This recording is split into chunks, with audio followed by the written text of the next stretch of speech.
Afsuski bizning miyamizda internet shunday narsalarni singdirib tashlagan. Video qo'ydingmi 100 minglab prosmotr bo'lishi kerak. Kerak bo'lsa millionlab tashlashi kerak.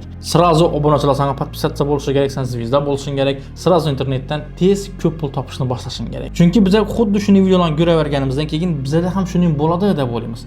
Aslında haqiqat bu emas. Siz kamida 100 dona video yuklashingiz kerak bo'ladi. Shu 100 dona videongizning 99 danasi kerak bo'lsa yemaydi, lekin bir danasi yeb to'pa chiqib ketadi. Ana aynan shu bir dana top video boshqa videolaringizning prosmotrini tortib beradi. Bu bilan nima deyapman? Internetda ko'rgan vaziyatlaringizga ishonavermanglar. Sizda ham xuddi shunday bo'ladi degan emas. Hozir ba'zi bir proyektlarni ko'rasizlar, zo'r prosmotr yeydi, lekin uning orqasida juda katta komanda turgan bo'ladi. Yoki ba'zi blogerlarni ko'rasizlar, har bir chiqargan videosi to'pa chiqib ketadi, lekin bular yillardan boshladi, kamida 4-5 yillardan boshlagan bo'ladi. Bizda eng katta kamchilik bu o'zini boshqalar bilan solishtirish. Aynan shu yerda ko'pchilik insonlar sinadi, ya'ni video yuklaydi, 5-6 ni yuklab ko'radi, qarasa prosmotr yo'q. 100, 200, 300 dona.